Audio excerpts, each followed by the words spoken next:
Hey, if you're in your 20s, now is the time for experience. You're gonna have a lot of fun, but you're also probably gonna make some mistakes. However, if you can avoid some of those mistakes, that definitely make you better off. Here's 3 big mistakes that you can avoid for your finances in your future.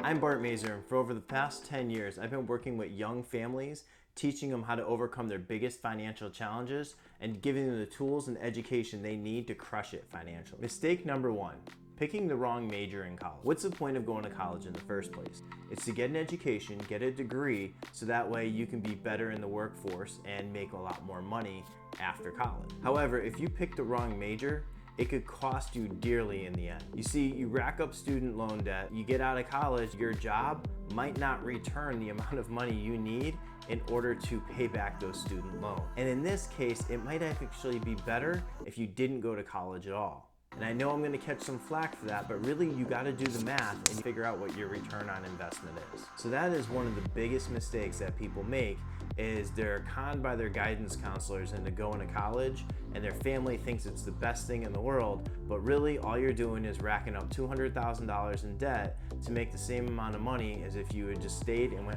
became a bartender or a server. No offense, bartenders and servers, I'm not trying to offend you.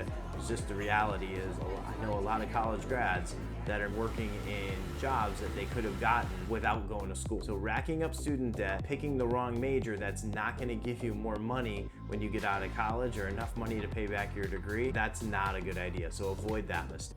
So mistake number 2 is going out and blowing all your money on an expensive car and racking up a huge car payment. And I see it all the time.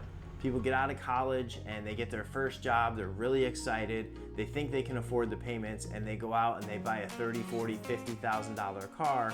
They look amazing in it, it makes them feel good, but at the end of the month, they barely have enough money to put food on their table, pay their rent, and pay back those costly student loans.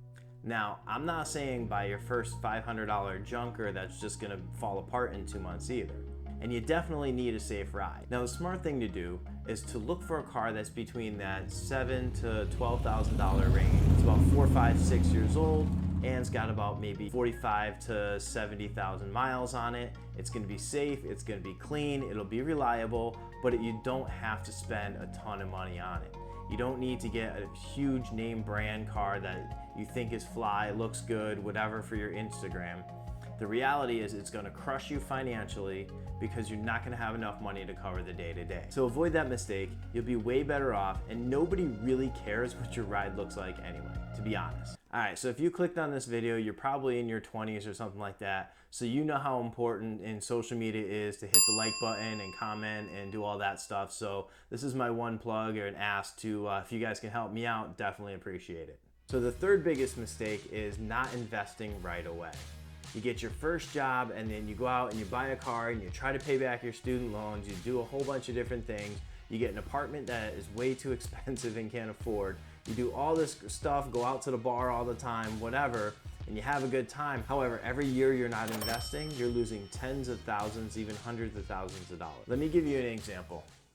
If you invested $200 a month at around 7% return, 45 years starting at age 22 to age 67 retirement age, you'd have about $768,000. Now here's the thing, if you wait just 1 year, from 22 to 23, and you don't put that $200 away, you'll save the $2,400 for the year, but the reality is you'll only have $713,000, which is a difference of $54,000. So just waiting that 1 year cost you $54,000 at age 67 in retirement. So if you waited 5 more years to start investing, you would save $12,000, but you'd only have $531,000, meaning you're gonna lose $236,000 at retirement. That could be a lot of tacos. So mistake number 3 is start investing as early as possible. Put 10, 15% away, pay yourself first. You'll be so thankful you did it, because that extra $200,000 or that $700 and something thousand dollars is gonna be so nice when you're ready to retire. Now, this is for educational purposes. These numbers aren't factual. No one can guarantee 7%. However, the concept of investing and starting early is gonna save you so much in the long run. If you're looking for some basics to investing, I'm gonna put a link over here for some more videos. Don't forget to hit that subscribe button. See you in the next one.